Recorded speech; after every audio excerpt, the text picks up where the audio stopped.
Pwede ba, ano na lang kayo, taga-rent na lang kayo ng equipment sa gobyerno? And let the government run it.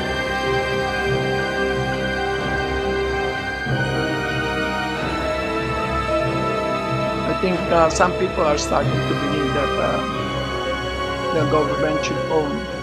But the facilities can be owned, but the management of those facilities is invested with national interest. The board of directors of the NGCP is here, Xu Guangchao, and at a certain point, once we're given a mandate under Quinta, we will definitely ask for his presence to explain his role. There's no other way. Otherwise, para saan pa, tigilan na natin itong mga batas na ito. Let's close down Congress. Next. The official website of the Chinese Belt and Road Initiative says the state grid gained the right to run the Philippine grid. It's their own words. Next. An official paper by the two top officials of NGCC, both CCP officials, is also outlined. My God, member pa ng Communist Party of the Philippines.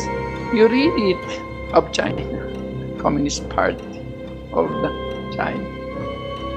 You read it.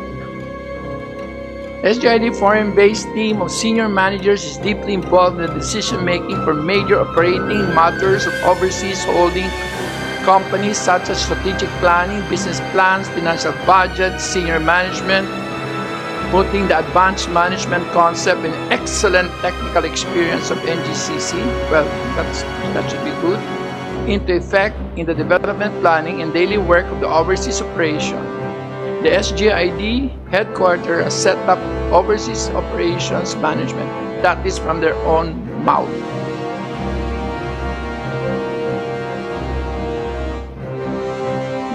Including management appointments and removals.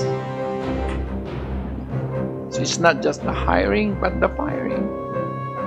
Since under the PSA, anything above 40 should be owned by a Filipino.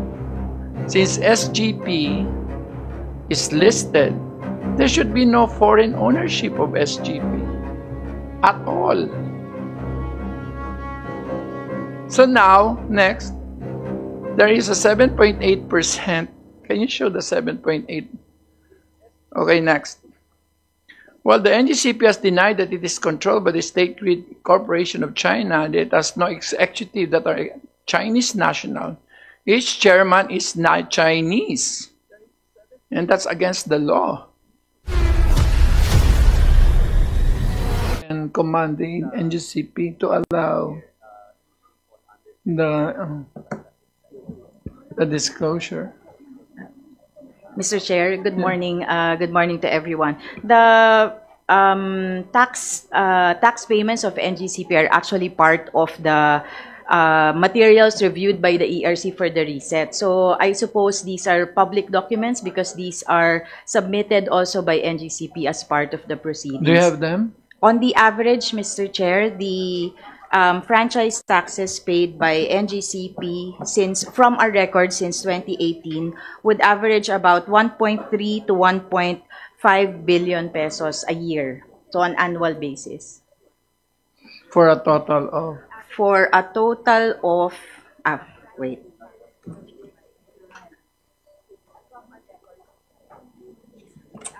From our records, Mr. Chair, from 2018 to 2016 to 2022, that would be around 21 billion pesos in franchise taxes. Ano yun? Nag-retro ba tayo? Hindi. Ano po, Mr. Chair? Did we retro? Retroactive effect? At that suspension, Mr. Chair, not yet. We suspended the passing on of charges moving forward. So from the August 2023. What is the rule of the Supreme Court with respect to fundamental rights of consumers? Doesn't it make sense that it should be retroactive? We did discuss that, Mr. Chair, the Commission, but since there was an ERC resolution that allowed it in 2011, we we were unanimous in the fact of suspending it moving forward, but we continue our discussions with respect to the So past from amounts. 2011 to 2018, how much is that? Sorry, Mr. Chair, it's quite, ano po yun? 2011. From 2011 to 2018, when you passed that resolution that it can be passed on, the 3% franchise tax, how much did it amount to? We don't have that, I don't have that number right now, Mr. Chair. So nothing of the 21 billion has been refunded to the consumers. None, no, there has been no refund on the franchise tax, Mr. Chair. Can you, Ma'am Santiago, I'm not your enemy, so wala pa kayong ibinabalik sa consumers? Actually, Mr. Chair, in compliance with the ERC resolution, we have suspended starting August 2023 billing, the pass-on of the 3%. Pero you don't recognize any fundamental basis for a retroactive refund? We just complied with the ERC resolution, suspending it. May I ask Starting the August ERC if you could consider that it should be retroactive? We will resume our discussions on that, Mr. Chair. Since the basis was actually an SCRA in 2002 on Meralco, wherein it excluded income tax from the computation of the rate base in computing the RORB.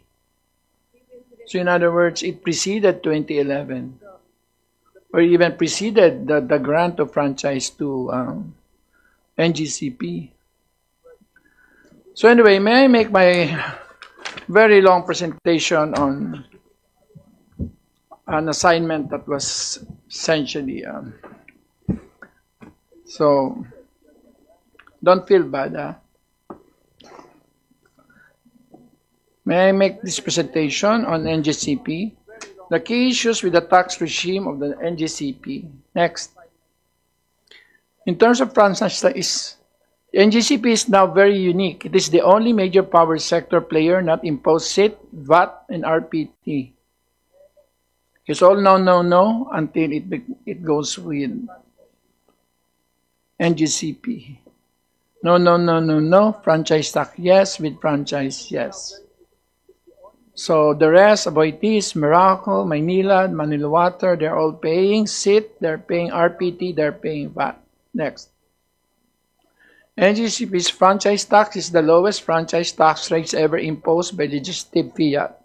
Well, that is a policy or an affirmative policy during that time. So that, admittedly, I was part of the what they call Economic Manager +1 of Gloria Macapagal Arroyo. So you can get a better price for NGCP, so the franchise tax was brought down to only 3% to make it more sellable.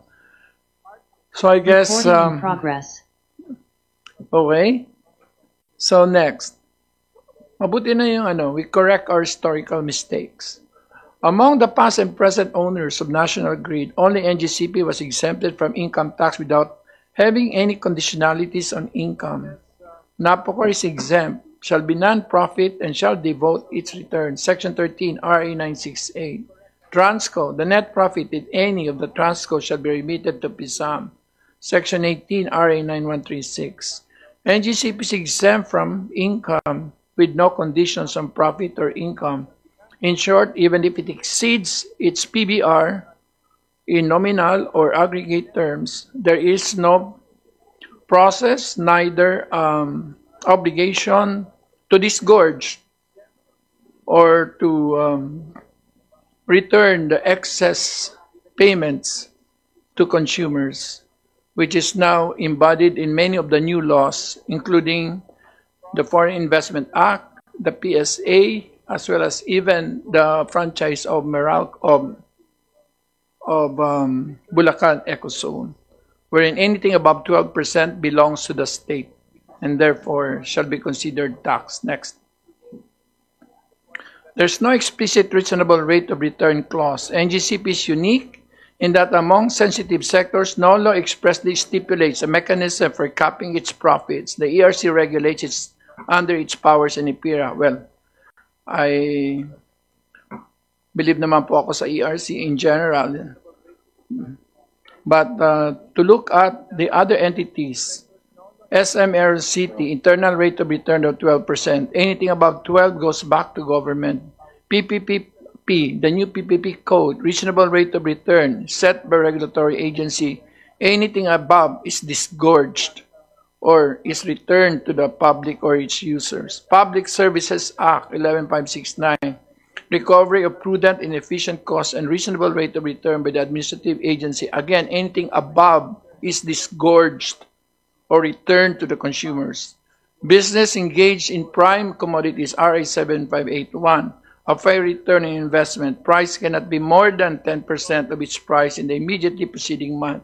Power distribution, RA 9136, retail rate shall be subject to the principle of full recovery and reasonable economic cost. Transmission, NGCP, no specific stipulation that would cap profit levels. ERC, through its powers under IPIRA, regulates NGCP solely through a 5-year PBR projecting required future revenues. Next.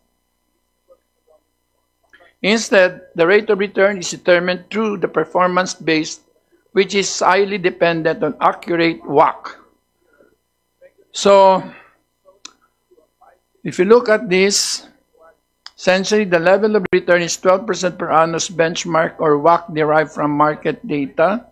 And then WACC is critical in determining profit cap for NGCP. This is why direct listing in the stock market would have been beneficial to the consumer. Instead, it was the parent that was listed, so there is a disconnect. Next. I calculated the WACC for NGCP. The risk-free rate is 6.23%. Of course, I asked Leia with the Monetary Board. The beta is based on Barron's, 0.28. Country risk rate is 2.19. New York, Stern. Equity risk premium is 6.52. The calculated cost of equity is 8.7. The cost of debt is 12.7 according to the ERC. So the existing WACC is 15.04, which is almost close to the PBR. So the equity right now is 58.8%. The debt is 41.2%. But as any financeman would do, that debt and equity are virtually can be transmissible. So the result of the 2023 ERC partial review is 2016-2020 WACC is 10.71, which is closer to what we found out. Next. Excess NGCP revenues. ERC preliminary review. 2016, NGCP revenue 77, ERC approved revenue 36.7. So there is a 204.3 billion that has been computed by the ERC as being in excess of its WACC. And there is no provision in law. That's the problem.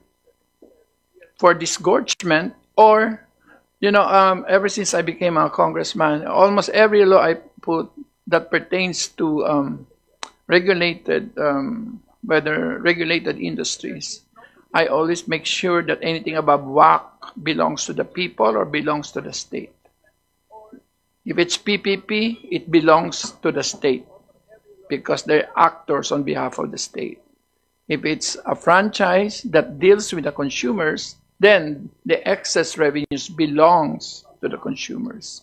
And there should be a process of disgorgement, of repayment.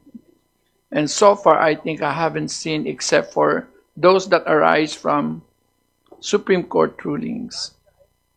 Next. The income tax determination in the electricity transmission and distribution sectors create a disparity in favor of the transmission sector. This is by Joel Yu, 2021, Taxes Takes Report for the BSP. Next. Other issues. Next. Something's very wrong recently. There's apparently been a lot of buying, mostly local. So there's been a shifting of the ownership of I come from the stock market, so I smell one when I see you. I can smell one. There is that belated attempt to regularize because dati na yung SGCC owns 40%. Since under the PSA, anything above 40 should be owned by a Filipino. Since SGP is listed, there should be no foreign ownership of SGP at all. So now, next, there is a 7.8%. Can you show the 7.8? Okay, next. Well, the NGCP has denied that it is controlled by the State Grid Corporation of China and it has no executive that are Chinese national. Each chairman is not Chinese, and that's against the law. A top official, and this committee or some other committees, because at a certain point next week, the speaker would like to transfer this to Quinta for Murang Kuryente. A top official of the SGC, despite Synergy Grid of the Philippines supposedly being a larger shareholder than the State Grid Corporation of China because SGP owns 60% and should be 100% Filipino, but it's not. Next. Mahuhuli ko kayo. As a public utility under public as amended, only 40% of its equity can be owned by foreigners. 40% of the NGCP is already owned by the State Grid of China. The other 60% is shared by Monte Oro and Calaca, both Filipino companies, which are in turn layered by 2 more layers of Filipino companies. Next. When corporation is under layers of intervening corporations, the Supreme Court, under Justice Presbitero, the father of our former speaker, and now the chairman of the Committee on Energy, says the grandfather rule applies. We opine that we must look into the citizenship of individual stockholders, natural persons of that investor corporation, in order to determine if the constitutional and statutory restrictions are complied with. If the shares of stock of the immediate investor corporation is in turn held and controlled by another corporation, then we must look into the citizenship of the individual stockholders. Nothing has been clearer than ever before. And it is initiated by the father of our former speaker, LAV. As a corollary, if the 60-40 Filipino to foreign equity ratio is apparently met by subject or investing corporations, a resort to the grandfather is necessarily if that exists as to the locus of the beneficial ownership and control. In this case, a further investigation as to the nationality and personalities, then I guess it redounds to Congress, given its plenary powers to investigate and to inquire that laws are being followed. So this is a resolution under Nara Nickel Mining and Development, Tesoro Mining, etc. in 2015. Next. Some of the sources of data to NGCP's ownership and control. Each chairman is from NGCC, despite the SGP being supposedly owning 60% of it. So they gave it to the 40%. Official sources from the Chinese government suggest an active control and management. We look at all the papers of the Politburo and it's there. Unbelievable. They keep writing it. So SGP has 2 additional layers of subsidiaries for its indirect ownership over NGCP. Next. The board of directors of the NGCP is here. Xu Guangchao. And at a certain point, once we're given a mandate under Quinta, we will definitely ask for his presence to explain his role. There's no other way. Otherwise, para saan pa, tigilan na natin itong mga batas na to. Let's close down Congress. Next. The official website of the Chinese Belt and Road Initiative says the state grid gained the right to run the Philippine grid. It's their own words. Next. An official paper by the two top officials of NGCC, both CCP officials, is also outlined. My God, member pa ng Communist Party of the Philippines. You read it, of China, Communist Party of the China. You read it. SGID foreign-based team of senior managers is deeply involved in the decision-making for major operating matters of overseas holding companies such as strategic planning, business plans, financial budgets, senior management, putting the advanced management concept and excellent technical experience of NGCC, well, that should be good, into effect in the development planning and daily work of the overseas operation. The SGID headquarters has set up overseas operations management. That is from their own mouth.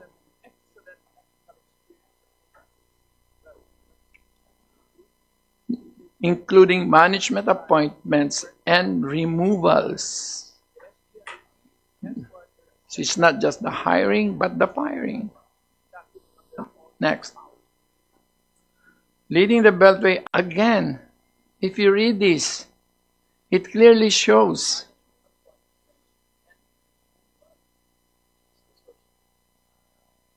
this is, if you want to source, this is the paper. Just marunong ka kasi mag-inchik eh. Next. So the foreign shareholders of SGP, this is where one of the violations appear.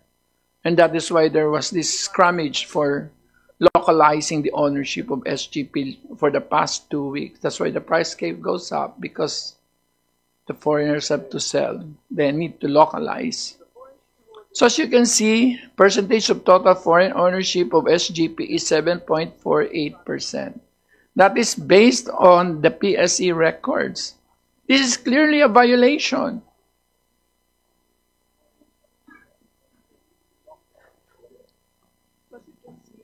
I worked for 7 years in the Philippine stock market. I worked for Swiss Bank. And one of my jobs is to look for... Next. Can Congress still amend the NGCP franchise to make its tax and profit structure fair? Yes. Section 2, Terms and Conditions. This franchise shall be for a term of 50 years from date of activity is hereby granted and on condition that it shall be subject to amendment, alteration, or repeal by Congress when the common good so requires. Next. I always believed of the power of the state to disgorge excess profits because corporations must share. Profits in extreme excess, extreme na, excess pa, of required revenues under PBR can be taxed with revenues going towards a Pantawid Corriente scheme. So all these actually are being made in anticipation of a possible transfer of, how do you call that, mandate for this particular topic to. And next, recommendations of the committee to the House outside the WAM jurisdiction. We want to call in Chairman Mr. Xu Guangchao to explain his role in the Board of Directors. I hope he is inactive. I hope he's initiate congressional hearings to determine whether NGCP is in violation of the anti-dummy law based on the Presbyterian ruling. Revisit ERC rate setting methodology on NGCP, particularly WACC setting. Which one do you use? NGCC, SGCC, or a proxy, or SGC, or SGP? Explore amendment to the... Natakot na kayo, no? Okay lang, mabait naman ako. Pakapin mo muna siya. Solo ka ba dito? Isang tambak bang kasama mo? Explore amendment to the NGCP franchise to decouple systems operator and network transmission role. Pwede ba? Ano na lang kayo? Taga-rent na lang kayo ng equipment sa gobyerno and let the government run it?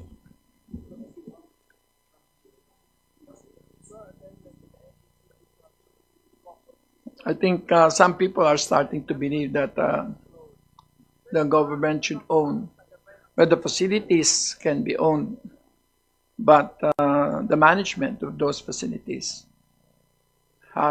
is invested with national interest. Yeah, I will coordinate with the COMSEC. Thank you.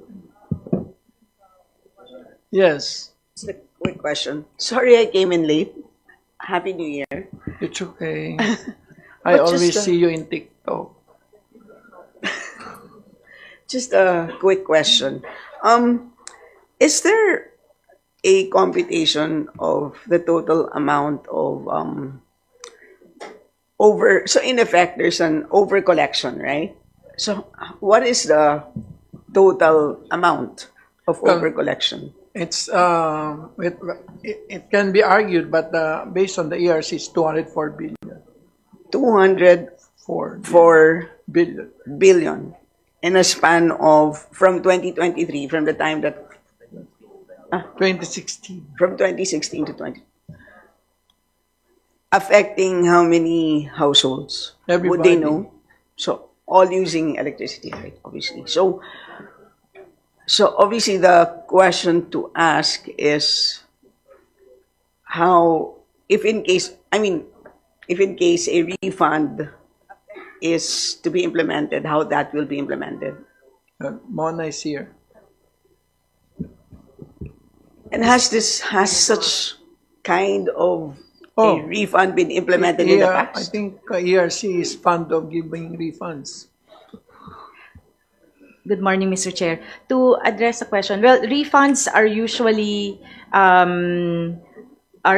implemented via rebates in the rate. So it's not actual cash that's returned to the consumers, but it's a negative amount that's deducted from the current bill Yes, over a period of time. And that is obviously, that is easily determinable on a per household basis, right? So all you need to do is figure out the schedule of rebates per household.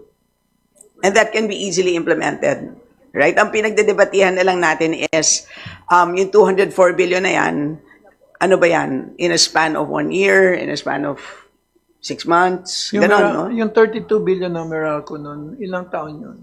I think that was over 12 months, Mr. Chair. It's the amount is calculated on a per kilowatt hour basis. So it's easy to Yung implement. una na RORB income yung tax? una, hindi po. I was talking about the 2021. Oh, yung- Apa. Yung AR das, ano yun? Yung ang tawag doon, yung di kayo nakapaglabas ng, ano, tawag dyan? Regulatory Apa, reset. reset. Apa. What was the basis, Mr. Chair, for yung determination of yung 12 months? Sige, yung RR muna. Yung Regulatory reset. reset. Apa. The period is determined the applicant would normally apply for, included in its application. So, i-indicate po niya kung anong period ng refund yung kaya niyang i-sustain. Kasi po, kailangan din niya i-sustain yung operations niya.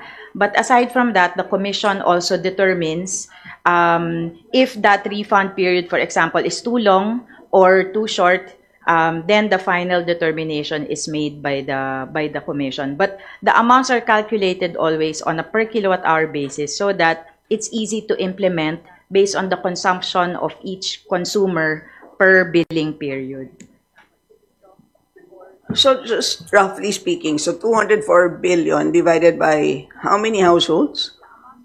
Pag po NGCP, Mr. Everybody. Chair, all the users of the grid. No, yes. So just give us the number. Para we know more or less, ballpark lang naman without tying them down. Diba? I don't have the number, Mr. Chair, right now because they're not all households. Also are industrial Entities. consumers. Yes, Commercial. I mean, on the average, number of entities.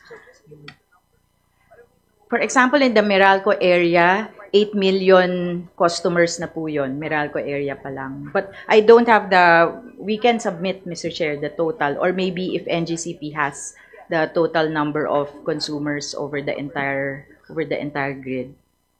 But we can submit, Mr. Chair. Accepted. Meralco alone is 25,000 Per 25,500 per household. Meralco alone, 25,500 per household. Yung refund. Sabi niya, kasi wala ka naman makikita na SE, stockholders equity and retained earnings sa kanila kasi lahat nire-remit na sa parent.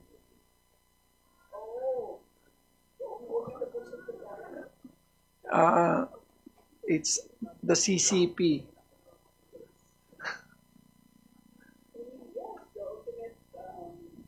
The Chinese Communist Party, you mean? Are you crazy? So anyway, but there must be a reasonable way of dealing with this. At tapos may utang pa. Their debt to equity is 58 to 42. 58% debt, 42% equity. So sometimes their way of refunding their investment is by repayment of loans. Mr. Chair, Yes. Isa pa to. thank you, Mr. Chair. Para lang malinaw, no? For the record, Mr. Chair, no? Itanong ko lang sa ARC, in case there is a refund, is it in a per household or per kilowatt hour consumption of a particular consumer? Mr. Chair, for facility of implementation, we do refunds and even increases on a per kilowatt hour basis. So, Mr. Chair, ibig sabihin, malaki po yung if I'm correct, no, kung mga industrial, mga commercial, dahil malaki yung consumption nila, malaki po ang marirefund sa kanila. Kasi nung nagbayad po sila ng franchise tax, it is also on a per kilowatt hour. Tama po ba, Mr. Chair? Yeah. She says, tumango po. Yes daw. Pangalawang Mr. issue, Chair. Mr. Chair, for the record, kasama po ba ARC ang off-grid areas o hindi? Kasi we are talking of May toll. the May franchise tolling tax fees of ba sila? NGCP, and NGCP is not serving the off-grid area. So hindi sila kasama. Tama po ba, Mr. Chair? May tolling fees, di ba?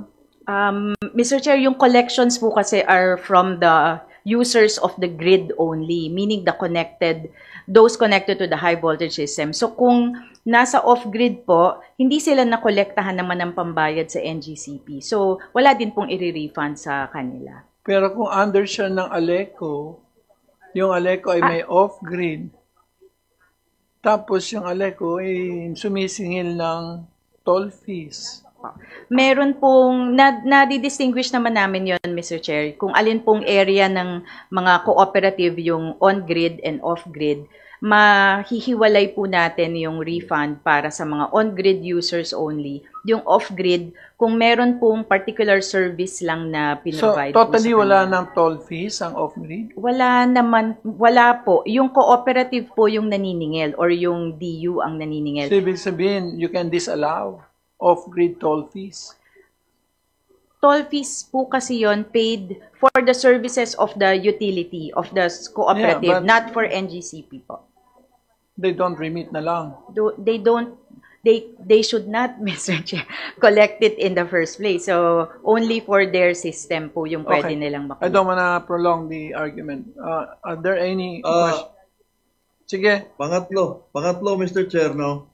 Kaya nilinaw ko Before yun that, kasi baka may I just mag- recognize Congresswoman Daphne Lagun, Baby Alain Vargas Alfonso, Cagayan, and Midi Kua. Okay, we're now more than 30. Sige, five. Can I continue, Mr. Chair? Yes. Thank you, Mr. Chair. Nilinaw ko yun kasi baka mag-expect lahat nung refund. Kasi alam ko, hindi kasama yung off-grid, grid lang. Pangatlong katanungan, Mr. Chair, sa ARC, i-determine po ba ng komisyon yung mga consumers during the period within which the franchise tax is passed on, and yun lang po bang mga consumers na yun ang mabibigyan ng refund? Tama po ba yun, Mr. Chair? Mr. Chair, medyo mahirap po yung kung yun po yung gagawin natin for implementation. But we'll study it. Pero so far, what we do on refunds, we just implement it on a per kilowatt hour basis depending on the users of the current period or the period of implementation. So, ibig sabihin, Mr. Chair, mayroon pong mariripanan.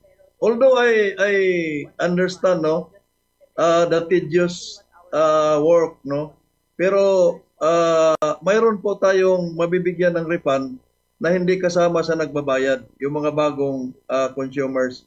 Would the ERC agree on that, Mr. Chair? Tama po, Mr. Chair, tama po. So, yun lang po. Maraming salamat, Mr. Chair. Thank you. Are there any other questions? Because I think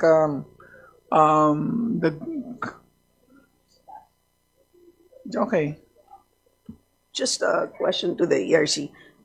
This resolution passed by the ERC, where you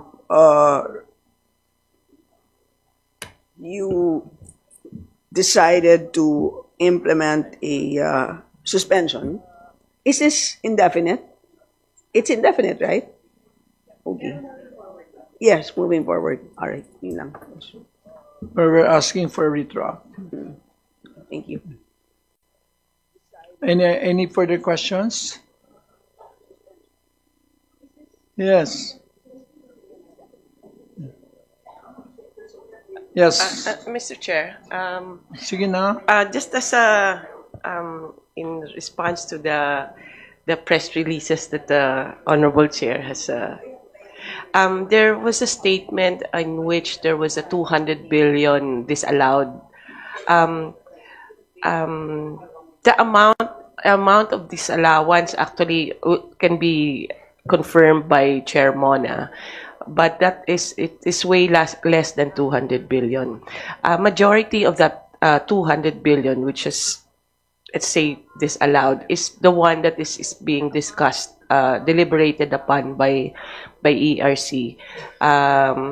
If the treatment of their expense or their recovery will be as spent or as completed. So doon pa Mr. Chair ang issue, and from DOE we just wanted to elaborate on that na hindi naman lahat yung sa Hindi lahat 204. hindi lahat naman advertising or CSR nila na dinisallow, kundi merong part yun na capex na ina-assess pa ng ERC, and maybe ERC can elaborate on what is that part of the 200 billion that was mentioned, Mr. Chair. Okay. ERC. Thank you, Mr. Chair. I think what to support lang what DOE was saying, I think the basis for some of the numbers were our initial determination back in 2023. We had a full determination. We published it in November, opo. But for public comments, and nag-comments na po yung public, and now this month we're finalizing and deliberating. But the crux of the matter is whether the Commission will allow even the incomplete projects to form part of the asset base, because that will spell the huge difference in the allowable revenues that will be approved by the Commission. Initially, the numbers that I think which were used in the presentation were based on the initial determination, where only completed projects were allowed, and only EPNS So it projects. can go higher? Yes, Mr. Chair. So this month we will finalize it, and we hope to, because the majority of the Commission is leaning towards allowing even incomplete projects to form part of the asset base. That will make a huge difference on the amount to be refunded, if at all. there will be a refund. Thank you very much for that information. Yes. Well, yeah. So currently they pay a 3% franchise tax, right? Hindi na. Have you? No, currently They pay, but they pay to BIR, right? yes, Okay. but they don't collect. But they don't collect, right? Okay.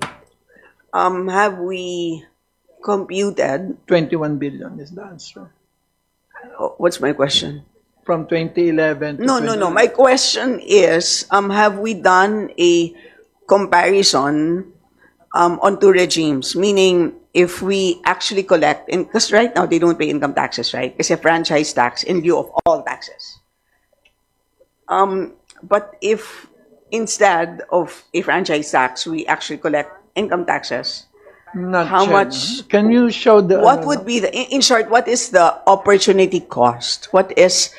How much income taxes are we foregoing from the fact that the current tax regime is such that we only impose a franchise tax in lieu of all taxes? Isa na nga siyang monopolyo, di ba? So, by being a monopoly itself, ang dami na niyang advantage. And then on top of that, meron pa siyang exemptions from all taxes. I mean, of course, okay, sige, sinabi natin, sige, para simple, franchise tax. Pero, it could be a higher than 3% franchise tax, right? Ang sa atin, it has to be equivalent to all the other taxes na hindi na niya binabayaran, di ba? Dapat gano'n ang pag-compute ng pinapataw natin na franchise tax. computation namin kasi very flat sila kasi alam naman ni Mona na they were charging all these expenses. So, I'm not saying garbage in, garbage out. Just based on what's available, 3.5 billion is the opportunity cost. Yes. If instead of franchise tax, they use SIT. Kasi konti lang yung dinideclare nila as income. Kasi marami nga silang charge.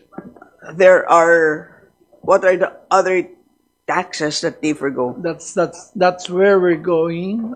Once, I think there has to be like a better determination as to, I mean, this is like for moving forward, right? If we are to review the law, right? And then, of course, at a certain point, we are going to amend. We are going to renew, di ba, at a certain point. So at least for the record, alam natin na merong issue pagdating sa taxes na pinapato natin sa NGCP. Yes, we will we'll make a study, but the initial estimate, if it's VAT, kung may VAT pa 2 billion per year. So VAT plus SIT of and 3 then billion. SIT. Yeah. All right. Salamat. Thank you. Mr. Chair, Yes. in view of all also includes local taxes, Mr. Chair. Ang dami-daming buwis Ang problema natin dyan, kasi binenta yan ng mahal, kaya binigay natin lahat. Nandun ako nun eh. This 9 kay Madam. 2008. No, Mr. Chair, para we understand the Nung situation at biniling that natin time. to, ewan ko kung, Mr. Chair, yes. when Transco transferred the concession, that was prior to the franchise. So that was not even part of their calculations. Calculation of the price. Diba? Thank you for liberating. For liberating. So at that time, when they had the concession agreement, they were basing it on the whatever the regime was applicable at that time. Sino yung mga members of Congress na? Ikaw. Governor ako noon, 2009. Sorry. Wag ka magpangalan.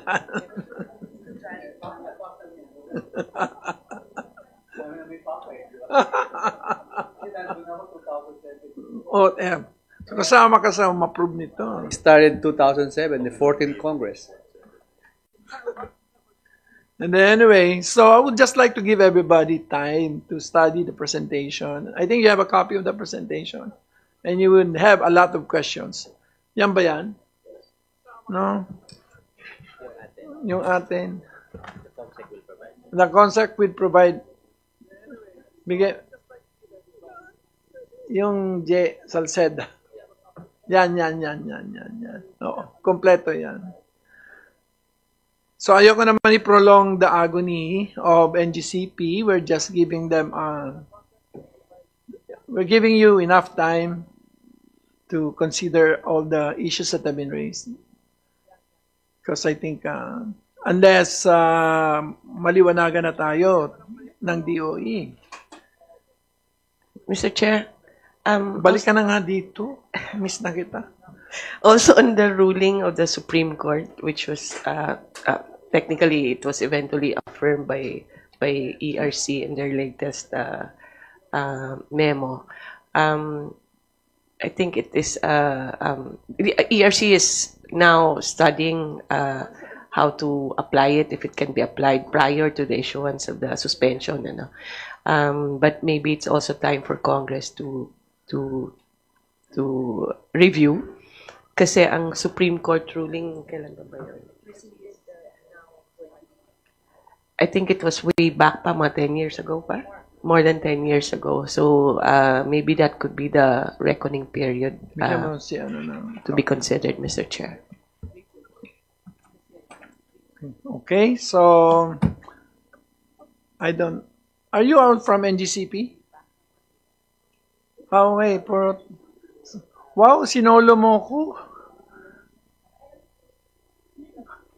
Ayaw mong pasagutin, baka magkamali.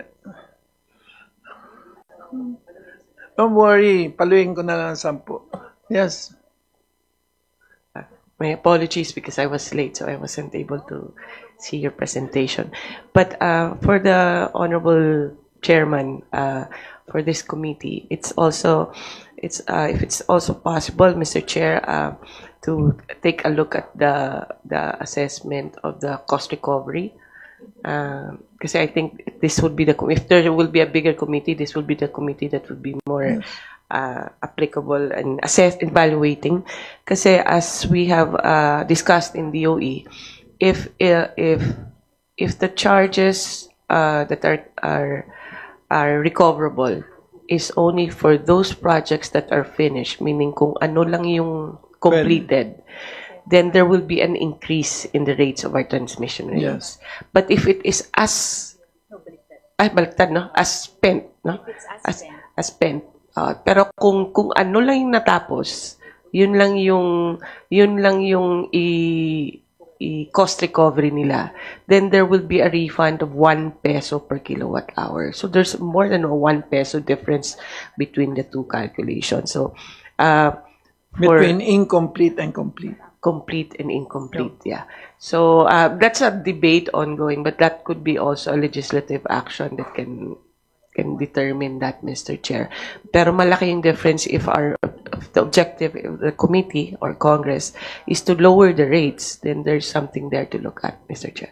Thank you very much to my guiding angel. Yo, what's up mga tropa pips? So, ang tanong dito, paano ito nakalagpas kay Digong? Paano ito hindi nakita ni Digong noong siya ang presidente? Paano nga ba naman niya makikita? Syempre, mga Chekwa po ang kanyang mga pinapaboran. Chekwa yung chairman ng NGCP.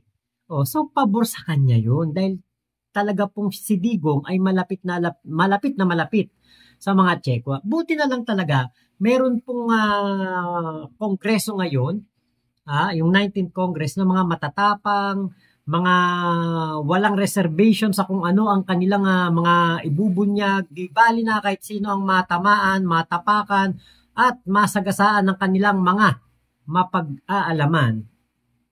Isisiwalat nila ito sa publiko.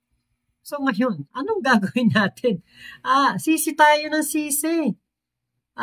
Yung mga dyan, sisi ng sisi sa Meralco. Ako sinisisi ko Meralco. Mahal-mahal ka ng kuryente ng Meralco. Yun pala, kaya pala ang mahal-mahal ng kuryente ng Meralco, kontrolado ito ng mga Chekwa. Alangan namang mas paboran nila ang mga Pilipino. Syempre uunahin nila ang kanilang mga kita.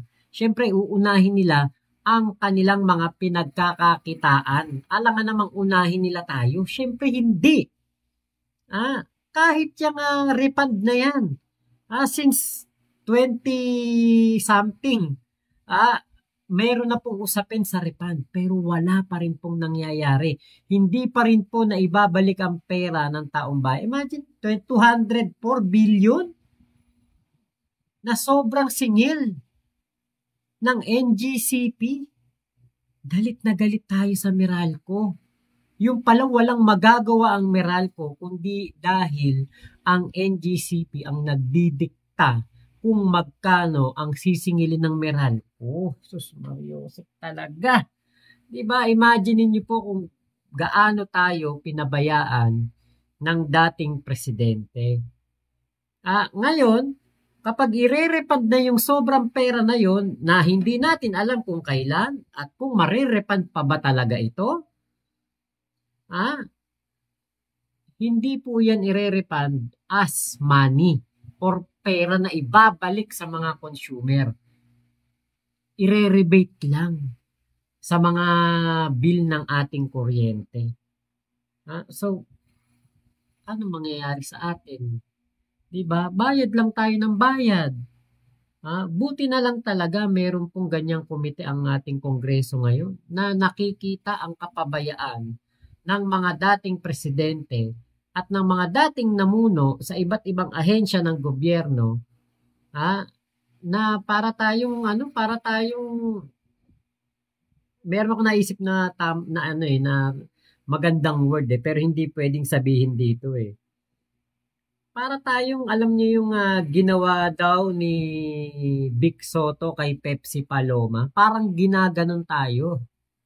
Yun yung word na naisip ko na ginaganon tayo, wala tayong magagawa, magbabayad pa rin tayo na magbabayad, magrereklamo lang tayo na magrereklamo, magsasayang lang tayo ng laway, at the end of the day, magbabayad ka pa rin ng kuryente mo kapag due date na. At yun ang pinakamalungkot na realidad ng buhay ng isang Pilipino. Dahil ang ating kuryente kontrolado na ng mga Chino. Bars. So yun lamang po, maraming salamat sa pagsama nyo dito sa vlog ko na ito at kung umabot ka hanggang dito sa punto na ito, nandito ka pa rin, nakikinig ka pa rin sa akin, deserve mo na mag-like. At kung ikay nasiyahan pa din, kailangan mong i-share yan para mas maraming makapanood at makakita kung bakit napakamahal ng kuryente dito sa ating bansa. Pinakamahal yan. Hindi man pinakamahal sa Asia, pero isa yan sa mga nagiging dahilan kung bakit hindi tayo pinapasok ng mga bigating negosyante from other countries, kasi nga po mahal ang kuryente, mahal ang tubig, mahal ang lupa, at napakamahal maglakad ng business permit, lalo na kung ikaw ay international company. So, lamang po. Maraming salamat. Ingat po kayo. Mama chup chup. Love you. God bless us all. Pilipinas. God first.